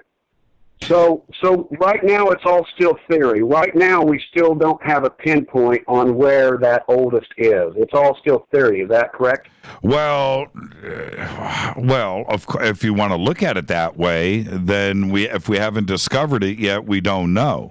But when we look at the hard numbers, there wasn't supposed to be anything built before 3000 BC, and that was the start of all civilization, whether it was ancient Sumer, Mesopotamia, or Egypt, however you want to look at it, that it was always 3000 BC. And then you got to back up 7,000 years before that. Think about how long that is, 7,000 years. The United States is 250 years old, right? And you start to think about 3,000 years, 3,000 BC, and then go 7,000 years before that. Do you know how much time that is? That's an incredible amount of time. But 7,000 years before, 7,000 years before the Great Pyramid was built and the Giza complex and ancient Egypt, Göbekli Tepe was built. And in many regards, Göbekli Tepe is just as amazing and technically advanced as the Giza Plateau. It's really that unbelievable. And it was on 7,000 years before that. 7,000 years. That's incredible to me. So how many more Göbekli Tepes are there around the world? I don't know. I think the underwater thing is really a big thing, because then you're talking about the meltwater and all that, and that goes way back. That goes way back. And I'll tell you, if you want to look at something fascinating, you want to go underwater, then go to the Gulf of California, the Baja, and look there between Cabo San Lucas, which is down at the tip. Go up into the bay there, and you will find what looks like, and you can see it right on Google Earth, under the water there. It's like 100 miles by 50 miles across, what looks like an airport. Roads, it's the most incredible structure, and it's right there. And nobody's talking about it, but I will. And I brought this up and posted pictures maybe about a year ago, and then maybe 6 months ago. But there is something there. That is evidence right there. That is not some sonar anomaly that's been created by satellite imaging. There is something in the Gulf there, in the Baja. It's incredible. It's huge. You can't even miss it. Just go and look. Okay. Google Earth, and just look. And as you start to adjust to what you're looking at there, then you'll see it, and you're going to go, holy smokes, look how big that is. And if that doesn't look like an airport under the water, I don't know what does. Wow. Okay. And that's off Cabo San Lucas, you said? Yep. Go east of Cabo San Lucas, and it's in the Bay of California there, Gulf of California, between Baja, Mexico, and the mainland in Mexico. You can't miss it. Go check it out. I got a follow-up question. Do you know enough about the House of Blue Lights that you could do a story on it, an episode on it, or a half an episode, or a third of an episode? Now, I know you're right about that. The House of Blue Lights, everybody, is this urban myth, urban legend in Indianapolis that goes back to my childhood, and I would love to cover it. So yeah, it's been brought up like a dozen times now in the last 2 weeks. So. Yeah. Really? Yeah. I thought that was a very, very, very local story. It is a very local story, but I remember hearing about it when I was like 10 years old. Right. And that would have been 1974. I heard about the House of Blue Lights. Okay, well, I'd love to hear an episode on it. That'd be great. I appreciate it, Jimmy. I'll let you have other callers. Thank you so much. Have a good night. That's another great call. Nothing like Naptown, man. I will always take a phone call from Naptown. Let's go to area code 514. You are up next on Fade to Black. Who's calling? You're live. 3, 2, 1. Man, I hate to do that to anybody. I absolutely detest saying 5, 4, 3, 2, 1. You're live on Fade to Black. Who's calling? You're live. Oh, no. New. You're live on Fade to Black. Who's calling? Okay. Let's see. Hi, you're live on Fade to Black. Who's calling? Okay. All right. This is really bumming me out. This is really bumming me out. Hi. Incredible here. Hi, you're live on Fade to Black. Who's calling? You're live. Thank you. You're live. Okay. Am I good? Can you hear me? Everything good? Yes, you're live. Who's calling? My name's Mike. I'm from Las Vegas. Hi, Mike. In the area. Hi, how you doing, man? I'm doing good. What's on your mind? Do you know the area of Phelan, California? The area of what? Phelan, Phelan, P-H-E-L-A-N. It's by Victorville. No, I don't, but I know Victorville, of course. Okay. I lived in Phelan for about 25 years, man. I now live in Vegas, but I've seen a whole lot of different anomalies there, and it really kind of trips me out that I've never heard anything about it. There's a field there called Gray's Field. Have you ever heard of that? No. But what goes on there, Mike? Okay, I've seen, this is 20 years ago, teardrop-shaped vessels. I've seen this probably 5 or 6 times. They came out of the place. They would come out of there fairly slowly. They would, and when they would stop, you would hear absolutely nothing, but a slow whoosh, whoosh, whoosh sound. And they'd move, not fast, but in the same direction every night, like in the northeast direction. Have you heard anything about this, man? This is like 20 years ago. You know El Mirage Dry Lake?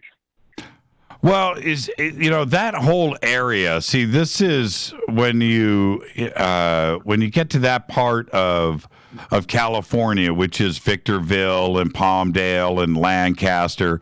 You got to remember what's going on out there, man. You've got everything that goes on the Mojave. You've got Edwards Air Force Base. You've got the spaceport that is there. And at that spaceport, you've got Virgin Galactic and all of the other stuff. There's reasons why all of these aerospace companies, that includes Lockheed and Skunk Works, there's a lot of technology that goes out there, and it's flying all over the place. You know, all of the Have Blue, all of the stealth aircraft, all of the flying saucers, ET technology, radar experimentation, invisible aircraft, All of that is going on right there. And so when you ask me about this area, between Apple Valley and Hesperia, that's the craziest part of the United States. Probably more nuts than Area 51 itself. I agree totally. I've seen so many things out there, man. I mean, it's been a few years. It's died down a lot lately. Well, at least before I left there. I think because the population has grown. I've seen been sitting out in the middle of the desert at night fishing the aqueduct and seen a blue light below and a red light above that, say 15 foot above that, just bouncing through the desert. Or 20 yards from us, a red light go flying by. Well, not flying, probably 20, 30 miles an hour, kind of bouncing around. No roads, no nothing. Anything below the aqueduct there, I felt all kinds of things, heard steps behind me. I didn't never personally see a chupacabra, but I know a few people that lived pretty much in the middle and know everything in the middle. They were out there. Seen tracks and scat that I have never ever seen before. I'm pretty outdoorsy. Mm-hmm. It's just a super spiritual place, and also all kinds of really strange lights and I've seen 4 or 5 stars in the sky. Well, I thought they were stars, not stars. Knew what they were. This was 20 years ago also. All come on at the same time, stay on for 15, 20 minutes, go off one at a time, then come back on. I mean, the place is just crazy, and I never hear nothing about it on any paranormal radio and I've been trying to research it for a while, man. It just really kind of trips me out. I've never heard nothing else about it. Yeah, that area, which is, and it's so close to us too. From we're right here in Burbank, and you just got to go 14. You're there in 30 minutes. But exactly from Palmdale to Mojave, over to Barstow, and then down to Victorville, that whole, that square, because, like I said, you've got Edwards Air Force Base there. That is a huge China Lake. You've got all of the military installations, and then you've got every single high-tech company that is part of this this technology is all based out of there. And where the technology comes from, is it ET technology that's been backward engineered? I don't know, but everybody sees strange stuff there. There isn't anybody that lives, in Palmdale or Lancaster or Mojave or, Barstow, and I'm not making this up, or Victorville, that is going to sit here and say that they've never seen anything strange in the sky, because they see it every single night. I agree. JPL is also in the lower foothills of Wrightwood there. They got a big old complex there also, man. Yeah, right across the street from us. Yeah, it's huge. It's huge. The thing that really is these churches, they were rather large. I couldn't tell. This was 20 years ago, man. Also, I mean, they were somewhere between 50 yards and 100 yards. It's hard to judge the size of something in the sky. There'd be 3 of them, sometimes 2 of them.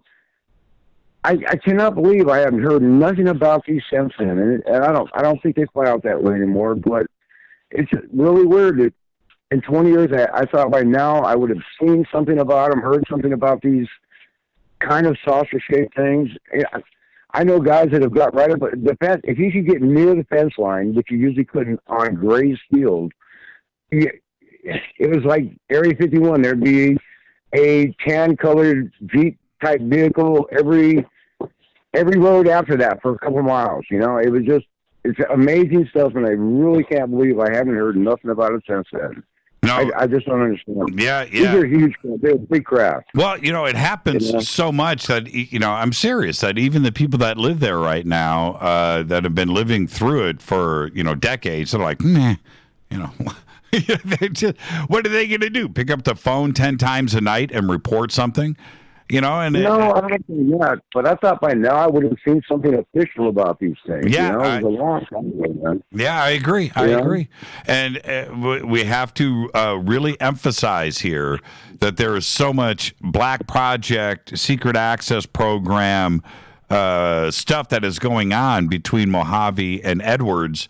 every single day that they don't want people to just go out there and start looking. Because of the other secret government, Air Force stuff that is going on out there, too, because that goes on at the same time. So is it a combination of both? Mike, I'm in total agreement with you. If anybody really wants to go see anything fun, for me, just drive up to Mojave and park your car. That's all you got to do. That's all you got to do. Mike, you think it's still happening like it was, though? I mean... Of course it is. I haven't been there in 5 years, but even before that, it was really dying off. Yeah. I didn't see nothing like I used to see. Yeah. Well, go back, shoot some video, and give me a call. Awesome. Thank you so much, I like Mike. your show, bro. Really cool. Thank you, Mike. Behave and be well, and happy Valentine's Day. You too, brother. Thank you so much. Mike from, that whole area that he's referring to, which is in between Palmdale and Victorville, that stretch of the road right there, Pear Blossom, that's a crazy part of the world. And drive through there. It's nothing but desert. And you know what's going on. There's Edwards, there's Mojave, the spaceport. It's all right there. This is Fade and Skunk Works. It's Fade to Black. I'm your Jimmy Church. Open lines. I'll be right back.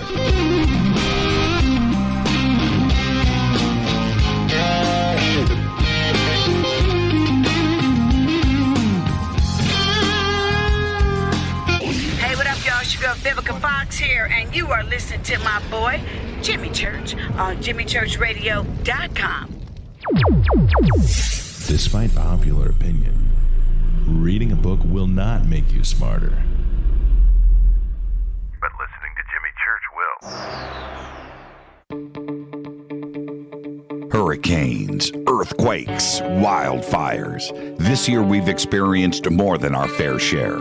This is Jimmy Church of Fade to Black. And last month I decided to make sure my family does not have to worry about food should we get caught in a real emergency situation. Introducing Numana, a healthy, storable product that tastes so good that you'll want to eat it every day instead of just during those times of duress. All Numana products have a 25-year shelf life, are MSG and GMO-free, no preservatives, and are made in America. With the Numana pack in your home, you'll be able to sleep at night knowing that you've protected your family. Not only have I tasted and tested, I own it. Now you can too. Just click on the Numana banner on JimmyChurchRadio.com and use the promo code Jimmy when you order. In addition to a discount, we'll send you an autographed Fade to Black t-shirt. Seriously, go Beckley Tappy. This is Jimmy Church of Fade to Black, and I take Life Change Tea supplements every single day. It's what I do. Click on their banner at JimmyChurchRadio.com.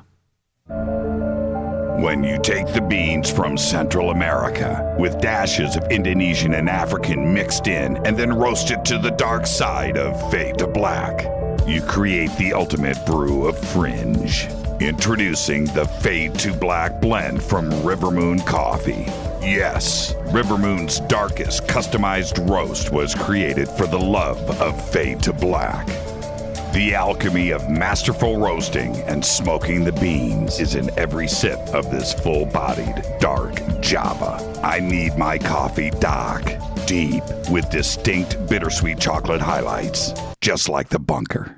Leaning further into the darkness of the roast is Fade to Black blend from River Moon Coffee. Just click on the banner at JimmyChurchRadio.com and use the promo code F2BBLEND for 15% off of your order today. Go Beckley Teppy. Hi folks, CBD is the home run hitter for health right now. Why, you ask? Because of what it does for the body. Unfortunately, I can't tell you all about the benefit. You know, there's reasons. Do your due diligence and log on to AncientLifeOil.com. That's AncientLifeOil.com. Ancient Life Oil uses organic ingredients and is blended in coconut oil for some of the best benefits. Legal in 50 states and non-psychoactive. Log on to AncientLifeOil.com. That's AncientLifeOil.com. This is Jimmy Church of Fade to Black, and my family is safe because of Numana Emergency Food Storage. Just go to the Numana banner at JimmyChurchRadio.com. Promo code Jimmy10. Are you intrigued by Paranormal Talk Radio? You'll love the new Paranormal Radio app. from TalkStream Live. You'll find a great selection of talk shows covering UFOs, ghosts, strange phenomena, and much more. Download the Paranormal Radio app now and start listening to the very best in paranormal talk entertainment, including the network you're listening to right now, the Paranormal Radio app, free in Google Play and the iOS App Store.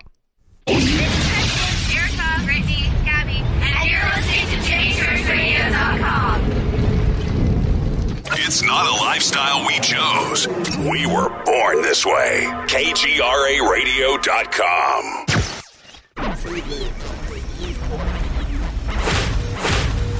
This is KJCR at JimmyChurchRadio.com.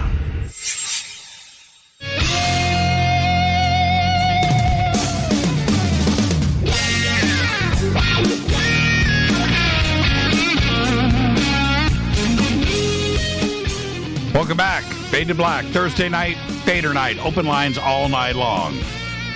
747-228-2051. One segment left. I just love Thursday nights. It is truly the best night of the week, and I'll show you right now. This is why. I just like going back to the phones. Area code 270. You're up next on Fade to Black. Who's calling? Hey, Jimmy, this is John. Hey, John. Where are you calling from? Kentucky, Fort Campbell. Fort Campbell. Okay. All right. Sir. What's on your mind, man?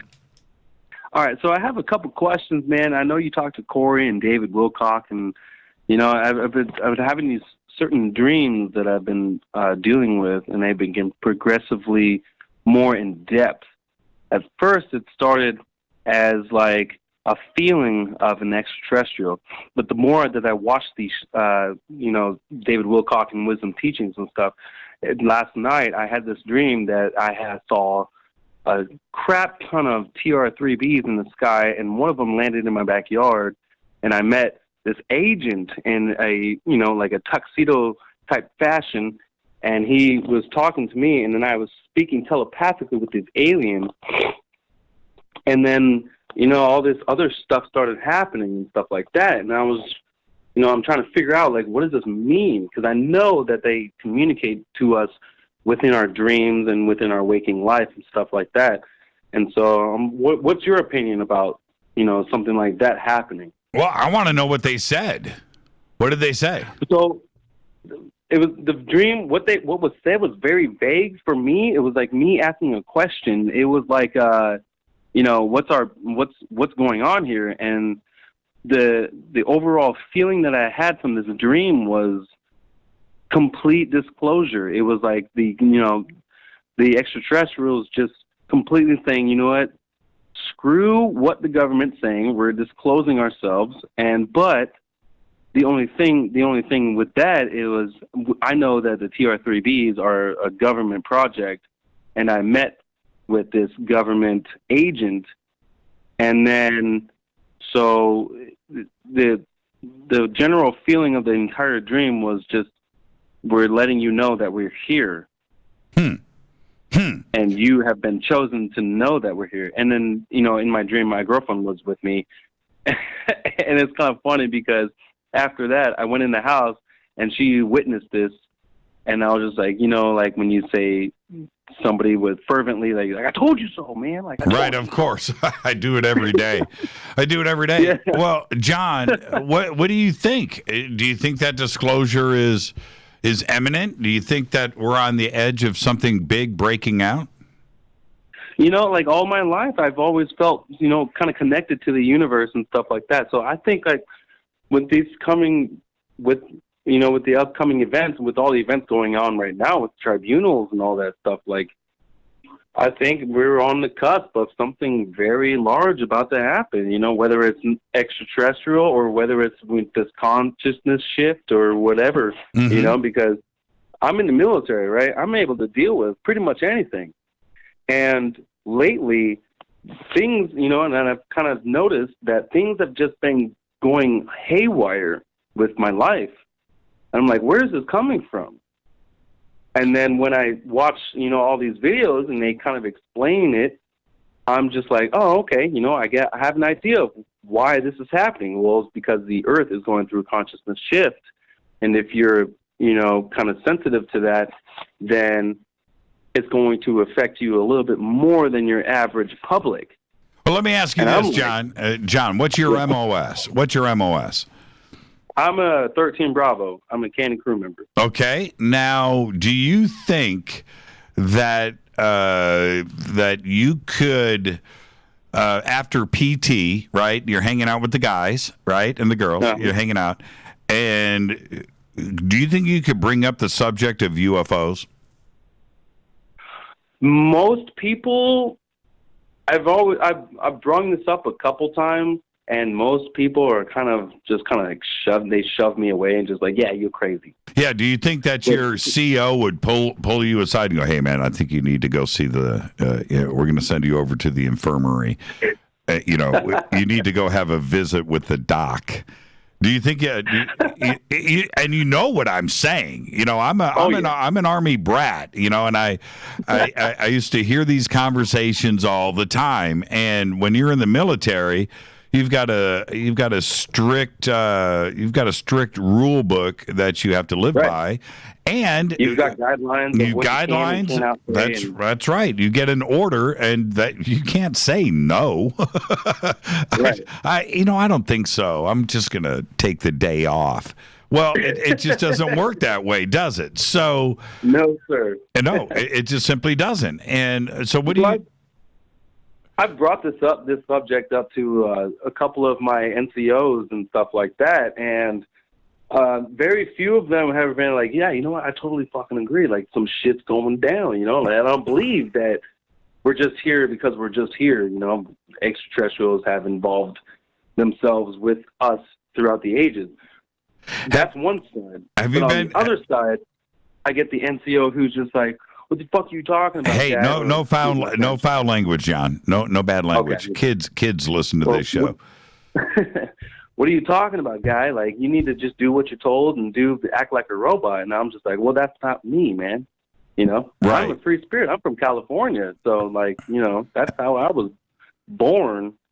And it's frustrating because some of these people you trust with your life, but you can't talk to them with your life, if that makes sense. No, that makes total sense. Have you been deployed? Unfortunately, no. Okay, so have you been out, in maneuvers or any drills where you've seen anything strange with other people standing around you? Anything strange in the skies? There were a couple times when I was in Fort Polk, Louisiana. Right. And over there they have a base called Joint JRTC. So you go out there for a month and you train. There were a couple times where I've seen some things because I know the difference between a plane, a drone, and a UFO. Right. And I didn't say anything because 99% of the people who I would say and who I was with, because when you're in artillery, you're in a very small section, 6 people at most. And so if I were to say anything to these people about what I saw, they would just, put me in the category of a crackpot or, oh, you're seeing things, no, that's just a drone, or, they're just doing operations over here. But there's this one time, because when you're in the military and you're in the field, they equip you with these night vision goggles, and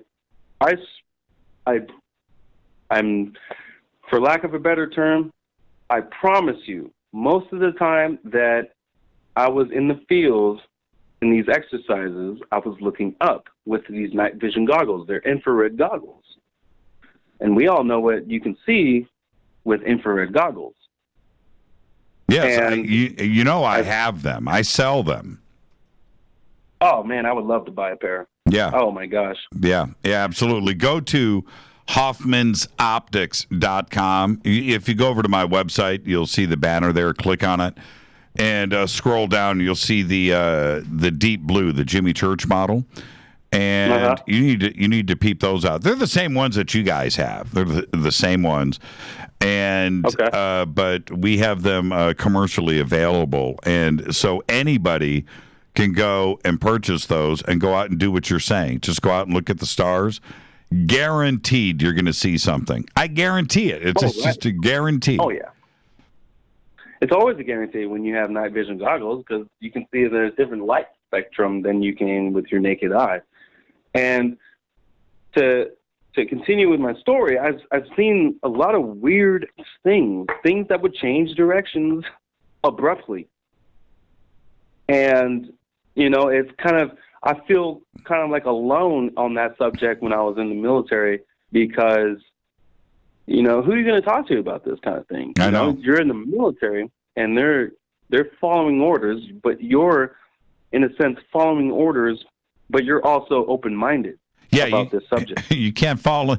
Once seriously, once you get placed in a certain category, your career is over in the military. Exactly. That's it. And you got to behave, man, and for good reason. I mean, for good reason.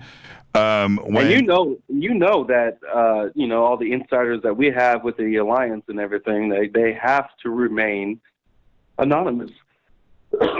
For that very reason. And the other thing because they have families too. That's right, John. And the other thing, and most civilians don't really have a grasp on this, but in the military, we're talking about people that are putting their lives on the line, a true situation where your gig is life and death.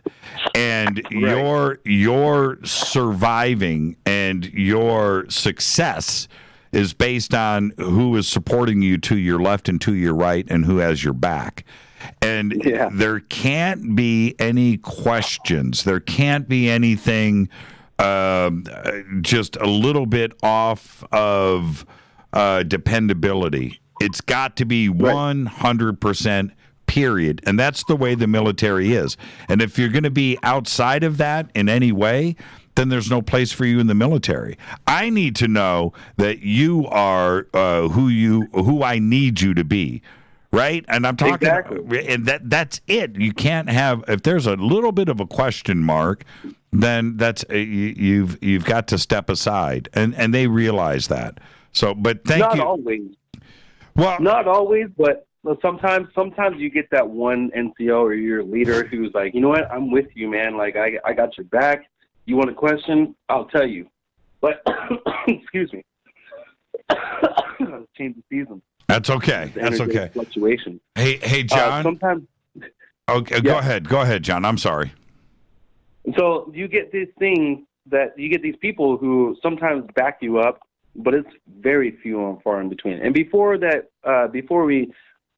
part ways with you, Jimmy, I want to ask you another question. And I've been asking a lot of people who cannot tell me this answer. So when we talk about this, when Corey Goods speaks about genetic manipulation and this the secret space program and stuff, what age generally do they start implementing that with? Because I want to know if they start implementing this genetic manipulation with when you're a baby or when you're like an adult. Because with the cabal and everything, they say that they want the adrenochrome from when you're a baby, but when do the extraterrestrials or the so-called reptilians want to implement their genetic manipulation? Do they do that when you're an adult, or do they do that when you're adolescent? You know what I mean? Yeah, well, with all of that, the questions of all of that is when we have others independent of Corey. I'm talking about somebody completely separate, comes forward and continues to come forward with this information, because Corey is not the only one. If we're talking about a Space Force, we're talking about this kind of recruitment and this kind of training, there are, if you go along with his story, then there are thousands, if not tens of thousands, of these types of troops that are out there. And so the more that come forward and independently talk about these things and have evidence, then we can start to take a look at this and try to figure it out. and going back to see when if they were recruited in their childhood, when this happened, where this happened. That's what's most important, because putting all of our eggs in one basket and saying, okay, this is where we're going to base everything at. We can't do that. And I'm just as fascinated with this subject as you are. I've had Corey on the show many times.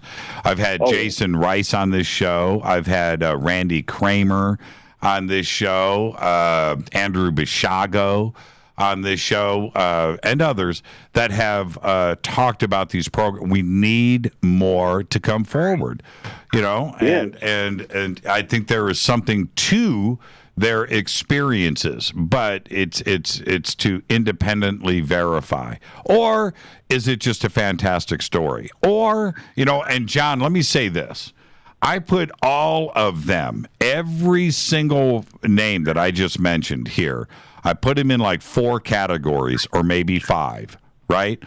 and one is they are insane, right? They're schizophrenic, right? That's category. We can't rule that out. No, you can't, all right? That's number 1. Number 2, they are a complete fraud, and all of this is done just to make some money, and they want some fame.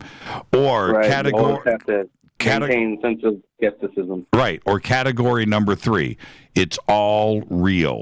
Everything that they are saying is real. And that's the big one. Or category number 4. No, I think category number 4 is just as crazy as the other 3. Category number 4 is these are implanted memories. This is some kind of crazy MK Ultra thing where they believe that it's real, but somebody has done this to them. So that's what we're dealing with everybody when it comes to these kinds of stories. A secret space program, super soldier, 20 and back. Any of this conversation of going to Mars and fighting aliens. Well, okay, we need to take a look at this, and it's one of the 4. It's one of the 4. It's there. I don't think there is another way to look at it, and I don't think there's a gray area, and that's my take. So let me just say this for your theory number 4. For theory number 4. So today I watched this movie called Ghost in the Shell with great movie. Yeah, great movie. Yeah, great movie. Now, you've seen that movie, and your theory number 4, hey, that is completely conducive to theory number 4, because they implanted fake memories within her to program her to do what they wanted her to do. That's right. And also, they made her, so they planted her brain into a different, like a synthetic body. And then, she goes through this entire journey of following orders until she starts, realizing, like, holy crap, dude, like, I'm not who I'm supposed to be, so I'm going to find out. And then, what if that's all of us? Right. Somebody literally just sent me an email, and everybody saw me answering it. And the 5th one is they are all crooks. And there could be that. But we're not all crooks. We're just a victim of this divine, systematic control method for whoever's controlling this to feed off of whatever energy they want us to feel. Yeah. It's a bizarre situation that we find ourselves in. And and John, I really, really mean this. If there is a secret space program where there are stuff being built, intergalactic, interstellar battleships out there, just stuff full of Navy personnel out there, Solar Warden, out there cranking stuff off. Well, you know what? There is a lot of witnesses. There is a lot of people. And I'm waiting for all of that to come forward. Then we got a problem. Right. Then we got a problem. There's no such thing as a conspiracy theory anymore if there's so much backing it up. There's no such thing as, back in the day when 9/11 first happened, I was in junior high school, that you were a lot much older than that. But when I first saw what happened at 9/11, and then I saw all the things that came after that, And then I learned that Bush was never supposed to go to war with Iraq because he did not consult the UN. I was like, hey, you know what? Something's fishy here. And I was only, 17? Yeah. And so, like, all the things, that's when I started to realize, that the government is not telling us everything. And if they're not telling us everything, that means that they have not been telling us anything. And that just opens the entire door of a whole new realm of thinking, which is not like your average Joe thinks. Because your average Joe thinks that Cardi B is awesome, or that, the NBA playoffs are the best thing of the year, or the Super Bowl and stuff like that. I didn't even watch the Super Bowl because I'm not even, for some reason, I used to watch it with my dad because it was my dad. But now I'm just like, I'm not going to give that energy to something mindless like that. And it's not something that I chose to do. It's just something that I felt that I needed to do because of this, whatever energy that we're shifting into that I've been going through for the last 10 years of my life. And that all the things that I've been seeing, the only reason why I joined the military is for my family. I didn't fight for my country. I didn't choose to do it for my country. I chose to do it for my family and the dude to my left and my right. Mm-hmm. And I see these people who talk about, why'd you, their battalion commander will go up to them like, why'd you join the military? Well, for God and country. And I'm standing there in formation just like, you know what, that's a lie. Because neither your God or your country, and I'm not downplaying God, I'm not religious myself, but, I don't knock it if you are. But what's going to help you survive if you're in the hole is that person to your left or your right. And that's why I, gained, and I've gone through a lot of turmoil, and it's just the worst part of my life and the best part of my life at the same time was being in the military, because it gives you that sense of camaraderie, and it gives you that sense of resilience, and it gives you that sense of hatred, because you go throughout your days wondering why you're doing a certain little task, but you're not giving any information why you're doing that little task. And so it extrapolates even onto the battlefield of being overseas and stuff like that. And that's what I think is wrong with the military, because we are told to do these things without knowing why. And that's how they do it. That's the purpose. The purpose of the military is to break a person down, build them back up, essentially reprogram them into what they need to do based upon what the government needs them to do. Well, if you go into the military like I did, knowing that the government was flawed, then you already have the upper hand in that kind of a situation, because you're going to do it because you have to. You got to make the money. And going throughout your military career, you already know why these people are doing what they're doing and the reasons why they're doing it. But most looking at these people, knowing that they don't know why they're doing it, is a different realm of being in the military. You have these people who tell you, oh, civilian life is so hard, you're not going to like it, you're going to come straight back in the military. And then you really think about it and say, well, you haven't been in the civilian life since you were 18. You joined the military when you were 18. Well, I'm 29 right now. I'm 29, and I joined when I was 25. So I've lived a couple of years of my life before joining the military, right? I played shows in Hollywood. I'm a musician myself, and I think that's one of the most important things that anybody could ever be. But it's just a very different world view when you go into a certain situation knowing why you're going into it wholeheartedly, rather than just jumping into the pool when it's cold and it's hot outside. You know what I'm saying? I do. And so these people that we are dealing with today, with today's society, especially with today's society, I don't think that they actually fully grasp what is actually going on, because there's trillions of stars in the galaxy alone, and they say that oh, no, we're the only ones. Well, that's impossible. That can't be possible because we do not perceive that. What I've been seeing from David Wilcock and Corey Good is that they literally, and this is what I tell people. I tell them, we are literally the universe witnessing itself. That's exactly right. Yeah, that's exactly right. And John, as we wind down this show, I want to thank you for your service. First off, thank you for your service to humanity. What you do is better than what I do. Oh, I'm just a guy in a microphone, man. You're out there getting it done every single day, man. Thank you for that. And enjoy the rest of your Valentine's Day. All right, will you do that for me? Yes, sir. Thank you so much, John. Be safe out there, my friend. You too. No guarantees, though. I know. There ain't none. All right, John. I'll talk to you soon, man. Don't be a stranger. I will not. Thank you so much. And that's a great phone call right there. And with that, I am just going to say this. I'm going to wind down another amazing Fader night.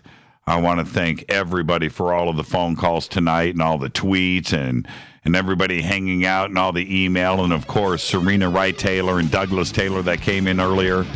All right, everybody have a great, safe, wonderful, beautiful weekend. I've got to go fight the rain and everything else that's going on here in Southern California. I'll see everybody on Monday. Our guest is Richard Dolan. Tuesday is David Icke. Wednesday, it's QAnon on Wednesday. Don't you want to know who our guest is? I don't know if I can announce it.